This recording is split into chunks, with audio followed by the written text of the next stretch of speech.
Hi viewers, మనం వచ్చేసి 6వ తరగతి సాంఘిక శాస్త్రము గ్రామములు మరియు నగరములు అనేటువంటి తమిళనాడు గవర్నమెంట్ చూస్తూ ఉన్నాము. టర్మ్ 2లో వచ్చేసి ఖాళీలను పూరించము. గ్రామములలో ప్రధానమైనటువంటి వృత్తి వ్యవసాయము, రవాణా సౌకర్యములు అధికముగా నగర పట్టణ ప్రాంతముల్లో ఉండును.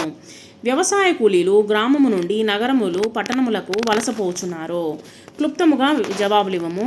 ఇక్కడ వచ్చేసి మానవుని ప్రాథమిక అవసరములు ఏవి? మానవుని యొక్క ప్రాథమిక అవసరాలు ప్రతి వ్యక్తికి ఆహారము, నివాసము, తర్వాత దుస్తులు, విద్యా వసతులు, ఆరోగ్య వసతులు, రవాణా సౌకర్యము, ఉద్యోగ సదుపాయాలు మరియు సాంఘిక భద్రత అందించవలసి ఉన్నది.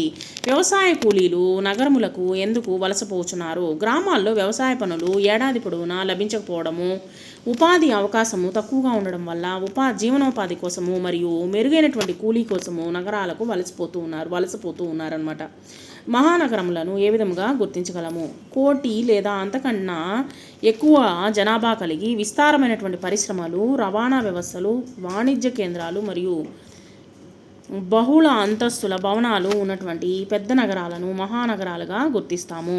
నగరములో వివిధ భవన నిర్మాణ వసతులు ఏవి? నగరములలో ఎత్తైన భవనములు, ఉద్యానవనములు, ప్రభుత్వ కార్యాలయములు, వ్యక్తిగత సంస్థలు, పరిశ్రమలు, విద్యా సంస్థలు, సాంకేతిక నిలయములు మొదలైనవన్నీ, ఆసుపత్రులు, వినోద కేంద్రాలు, భవన నిర్మాణ వసతులు ఉంటాయి.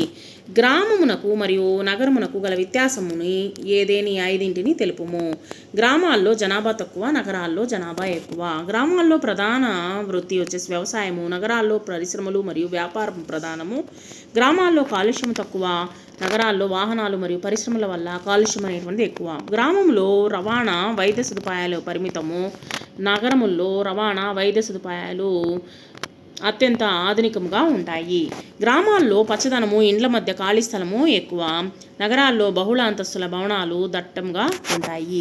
ఇక్కడ ఆలోచించి జవాబులు ఇవ్వండి. నగరములకు మరియు గ్రామములకు గల వ్యత్యాసమును పట్టిక ద్వారా గుర్తించుము. గ్రామ మరియు నగర జీవనముల్లో గల వ్యత్యాసం ఏంటి? గ్రామ జీవనము, నగర జీవనము గురించి తెలుసుకుందాము. పరిశుభ్రమైనటువంటి గాలి మరియు వెలుతురు గల నివాస ప్రాంతములు గ్రామ జీవనములో. ఒకరిపై ఒకరు ఆధారపడి జీవించుదురు, వంశ పారంపర్యమైనటువంటి వృత్తులు చేయుదురు, సహజ సిద్ధమైనటువంటి మరియు సాధారణ ఆహార పదార్థాలను భుజించుదురు. రవాణా సౌకర్యములు తక్కువ, వైద్య సదుపాయములు తక్కువ. ప్రాథమిక, మాధ్యమిక మరియు ఉన్నత విద్య మాత్రమే ఉంటుంది. అంటే నార్మల్ విద్య మటుకే ఉంటుందన్నమాట. ప్రాథమిక విద్యలు మటుకే ఉంటాయి. నగర జీవనంలో కలుషితమైనటువంటి పరిసర ప్రాంతము మరియు సమృద్ధి కలిగినటువంటి నివాస స్థలములు, ఎక్కువ జనాలు ఉండేటువంటి ప్రదేశాలు, చాలా వరకు స్వతంత్ర జీవనము, కాలానుగుణంగా వృత్తులలో మార్పులు ఉండును, ఫాస్ట్ ఫుడ్ మరియు ఖరీదైనటువంటి ఆహార పదార్థాలను భుజిస్తారు, పలు రకములైనటువంటి రవాణా సౌకర్యాలు కలవు, ఖరీదైనటువంటి ఆధునిక వైద్య సౌకర్యములు కలగవు, ఉన్నత విద్యా సౌకర్యములు అన్ని రంగముల్లో లభించును.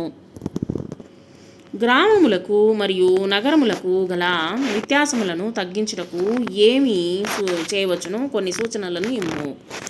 ఉపాధి కల్పన. గ్రామాల్లో చిన్న తరహా కుటీర పరిశ్రమలను స్థాపించి యువతకు స్థానికంగా ఉద్యోగ అవకాశాలు పెంచాలి. మెరుగైనటువంటి విద్యా, వైద్యము నగరాల తరహాల్లోని గ్రామాల్లో కూడా ఆధునిక ప్రభుత్వము, ఆసుపత్రులు, నాణ్యమైనటువంటి విద్యా సంస్థలను అందుబాటులోకి తేవాలి. మూల సౌకర్యాల అభివృద్ధి. గ్రామాలకు నిరంతర విద్యుత్తు, రక్షిత గ్రామాలకు మంచినీరు మరియు అంతర్గత సిమెంట్ రోడ్లు సౌకర్యాన్ని కల్పించాలి. రవాణా సాంకేతికత. గ్రామాలను నగరముతో అనుసంధానించేటువంటి రవాణా సంస్థను మెరుగుపరచాలి మరియు డిజిటల్ సదుపాయాలను కూడా పెంచాలన్నమాట ఇక్కడ ఈ యొక్క గ్రామ ప్రాంతాల్లో. ఇలా చేస్తే గ్రామాలు కూడా అభివృద్ధి చెందుతాయి.